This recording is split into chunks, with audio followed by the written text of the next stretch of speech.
As long as you get good footage. Well, you feel it's okay with you.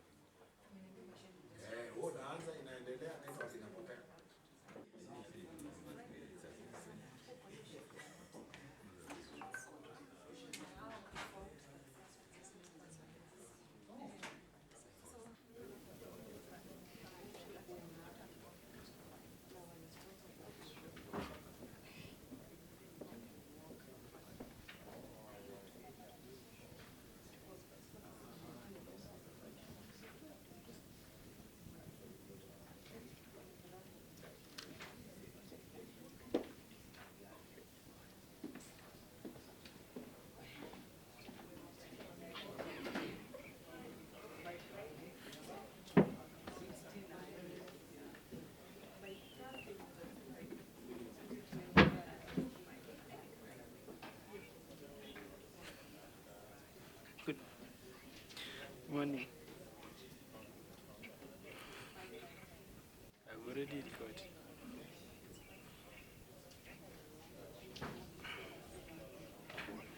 Good morning.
My senior, Mr. Mbeta, is Ivy Ateko, appear for the first plate. Yes. I will be going to the meeting. I wanted to make a correction. In your order, the last time, you had stated that the first meeting was going to be Desiree, the second meeting was going to be Stay on Kenya, which is a different entity, which is completely owned by the first defendant.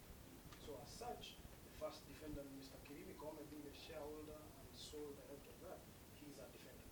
That makes Stay Online Limited Kenya a defendant in this suit. So I appear for the second defendant, which is Stay Online Kenya. Mr. Mbeta appears for the first defendant, Mr. Kirimi Kome. I think we took it to be that each party to file its own bundle. That is why. There's a difference between bundle of evidence Yes. and bundle of pleadings. Yes. In a consolidated suit, 481, Stay Online appears as an interested party. In which suit does it appear as a defendant? My order of 22nd of November 2023 and substitute Stay Online Kenya Limited as an interested party instead of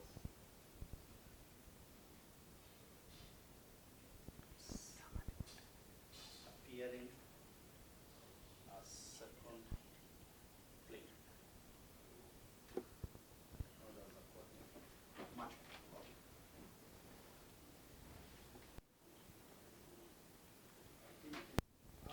Together with our defense, we filed a preliminary objection to the suit. File defense and We have also filed position one relates to supplementary documents that were served on us contrary to your directions position by the first plaintiff and the second plaintiff. And then number two, the complete records filed by filed by the first plaintiff and the second. yes. And then number two, there are documents that were filed by my senior, Mr. Okumu, that were served on us late. We also filed a grounds of opposition to the said document. Yes. When were the documents that first filed? They were filed The on, supplementary document? the supplementary was filed on, let me check the grounds of opposition. It was filed on 29th, if I'm not wrong. Where are those documents? Supplementary. The supplementary Our bundle. supplementary list of documents was filed on the 9th day of December. No. It was late.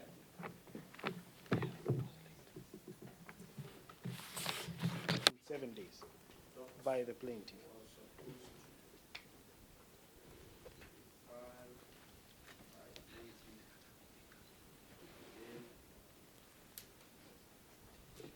by 7 days. Your Lordship, they actually served us on 29th of November at night, which then makes that they were served upon us on 30th. Your Lordship, after that, we actually filed our defense. The documents were Served on us on 29 at 2200 hours, if I'm not wrong. November 23 at 2200 hours. Your Lordship, we thereafter served our documents on them within the 7 days provided. filed our docs on Your Lordship, on 9th, 9th of 9th of December. December 2023. Yes. We served the documents that includes our witness statement and both defenses for the first and second, who you've now changed to the And defenses. yes. Your Lordship, thereafter, they served us with their reply, which was supposed to be served within 48 hours, but they added now some.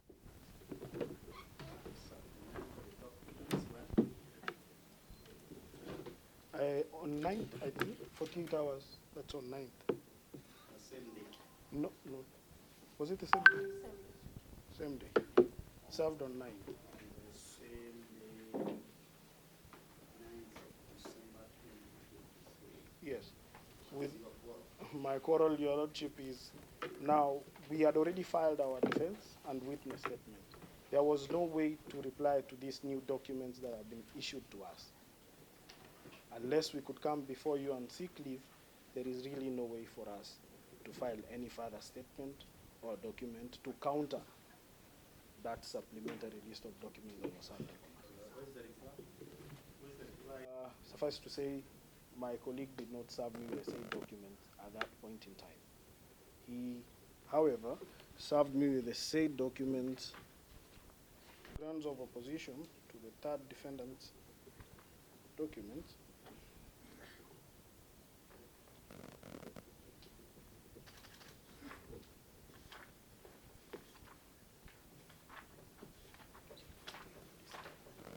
They are dated 11th December 2023.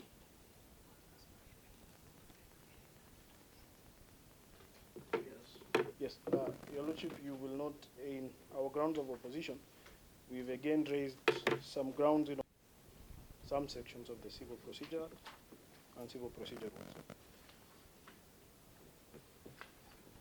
But they put the Yes, in some instances I can see my colleague's witness arguing the law in a witness statement, trying to advise the court. that is very small. You will have it here. Yes, yeah. Anything else? Apart from that, the notice of preliminary objection. The preliminary point of law will be argued in the trial. Okay. I've seen what it is. Yes. Then to my last application, Your Lordship, I could ask that during my cross-examination, that the file E357 be provided to you. There are some things we will need to refer to. Thank you. The reason being that my client is a foreigner. He had gone to deal with his wife in Rwanda, who was unwell. We did inform counsel to that effect.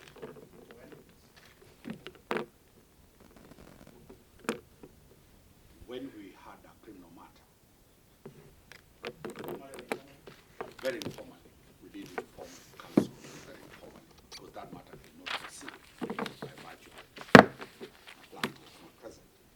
that may be as it is, my lord. The issues being raised in our supplementary affidavit are not new. The annexures being introduced are similar annexures in all the matters that we have had together.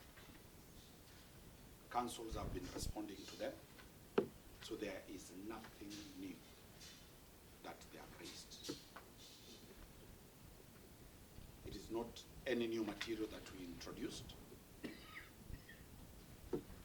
My lord, it has not been shown which prejudice will be occasioned by this new supplemental affidavit to the defendant. Lord, we did same day online comply within a short time to file. Counsel is arguing that, my lord, he had to come to you to seek leave to respond. Pleadings are not closed. Lastly, my lord, the issues that we are raised can be put to test by cross-examination if indeed they feel it is very offending. That is as far as the issues of the supplemental affidavit that we have raised. My lord, we urge that all those matters proceed to main suit and we proceed. The court will be able to decipher if there is any serious new evidence that we are introducing out of time. That's all, my lord. Apologizing to the court and indeed confirm that court orders and directions must be adhered to. And my lord, in obedience of those orders, the directions were quite clear that the third defendant should file and serve its defense, witness statement and bundles within 7 days of service on the plaintiff's documents. And my lord, I can confirm that indeed I was served by the plaintiff on the 7th of December, 2023, my lord. And in compliance with the court orders, I immediately filed and served my defense witness statements within those 7 days, my lord. And in fact, out of courtesy, I served the same to my colleagues on email on the 14th of December 2023, because we had a challenge with being mapped on the e-filing portal arising from the consolidation of the matters. And consequently, my lord, we were only able to file the documents on the morning of 15th of December. Therefore, my lord, I humbly pray that the third defendant's trial bundle, which includes the statement of defense, the witness statement, and the list and bundle of documents, be deemed as properly on record. And in any event, my lord, I'd humbly plead with the court that looking at the circumstances and the small lapses of timelines, my lord, I'd humbly urge the court not to lend credence to the jurisprudence of technicalities and afford each party an opportunity at the table of justice so that everything is factored.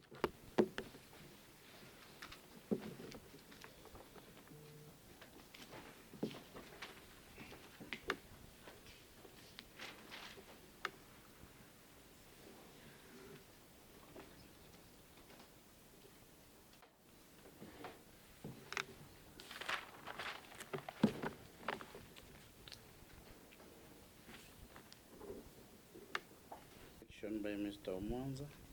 He objects.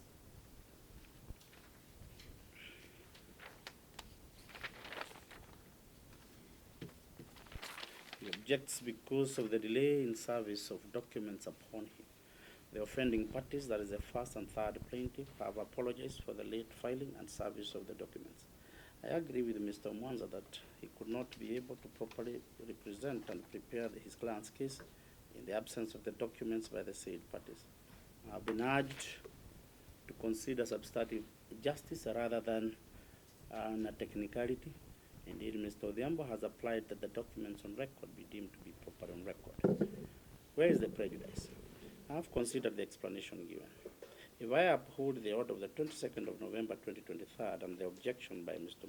Mwanza, the offending parties will forever be unseated from the seat of justice.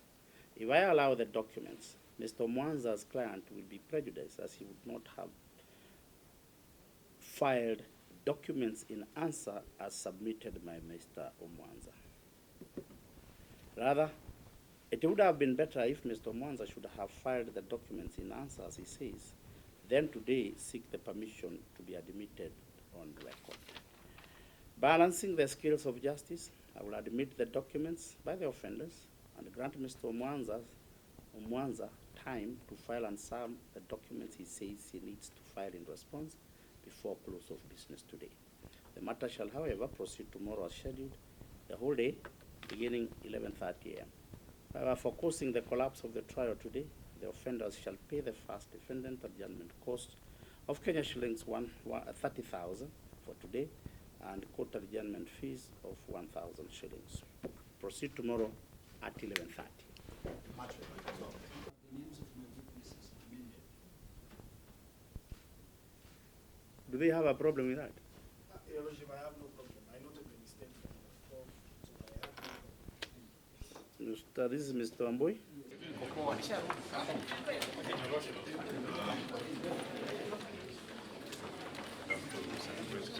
Yes.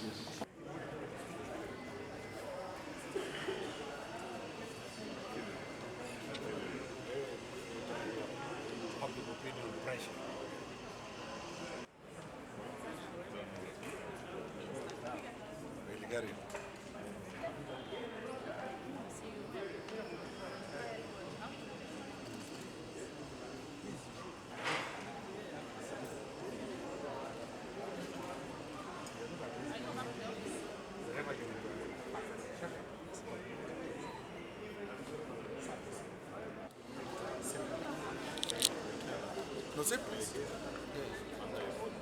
Yeah, tell we have a lot of work, especially those BRS guys.